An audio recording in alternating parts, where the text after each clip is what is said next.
Samir Salayev elmi tədqiqatçı. Son dövrlər Azərbaycanın Xəzər sahilində müşahidə olunan quşların kütləvi ölümü halları narahat edici məqamları ortaya çıxarır. Ümumilikdə baxdıqda bu problem ilk dəfə yaşanmır. 2000-ci ildə Xəzər dənizinin şimal sahillərində, 2022-ci illərdə Xəzər dənizinin şimal-şərq sahillərində də 5000-dən çox su quşlarının ölümü faktı qeydə alınmışdır. Narahat edici məqam odur ki, bu problem getdikcə Xəzər dənizinin cənub sahillərinə doğru dəyişir. Bunun səbəbləri müxtəlifdir. Buna kompleks nəticədə baxmaq lazımdır. Amma əsas səbəb olaraq əraziyə gələn su quşlarının orqanizminin zəif olması faktı önə sürülür. Ona görə ki, son dövrlər iqlim dəyişmələri müşahidə olunur. Məsələn, qış fəslinin sonu, yazın əvvəlidir.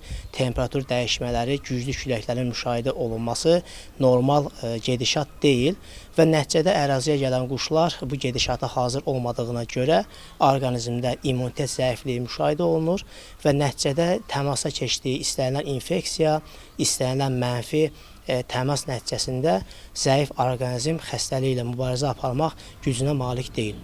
İkinci bir məsələ isə Xəzər dənizinin akvatoriyasının getdikcə daralması məsələsidir. Nəticədə Xəzər dənizində canlıların, su quşların qidalanması üçün balıqların sayının azalması müşahidə olunur. Bu da Xəzər dənizində oksigenin azalması nəticəsində balıqların sayının azalması faktını olması da əlavə təsirlərini göstərir. İstənilən halda ekosistemin zəifləməsi daha çox ümumi planda önə çəkilir.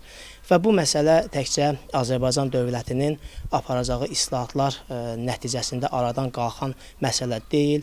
Ekosistem məsələsi Xəzər sahili 5 dövlətin 5-inin də eyni anda islahatlar aparmasını tələb edir. Ekosistemin zəifləməsi bu hadisələrin daha tez təkrarlanmasına səbəb olacaqdır. Və bunun səbəbləri həm orqanizmin zəifliyi, həm ekosistemin gələn orqanizmin tələbatına cavab verməməsi, eyni zamanda Xəzər akvatoriyasının müəyyən qədər çirkləndirilməsi, bütün bunlar kompleks şəkildə təsirini göstərir. Mütəxəssislər tövsiyə eləyir ki, belə hallarda həyatını itirmiş canlıların, su quşlarının analizlərinin aparılması əsas şərtdir ki, kompleks şəkildə araşdırıla bilsin ki, bunun əsas səbəbi nədədir. Amma buna qədərki dövrdə, xüsusilə 2017-2020-ci illər ərzində gəlinən qənaət olunmuşdur ki, quşların ölüm faktının əsas səbəbi həmin dövrdə daha geniş yayılan H5N1 virusu olmuşdur və onu da qeyd eləyək ki, bu xüsusilə diqqət çəkən məqamdır ki, Xəzər ərazi region bu istiqamətdə virusun ən çox yayıldığı aktiv regionlardan biri kimi qeydə alınmışdır.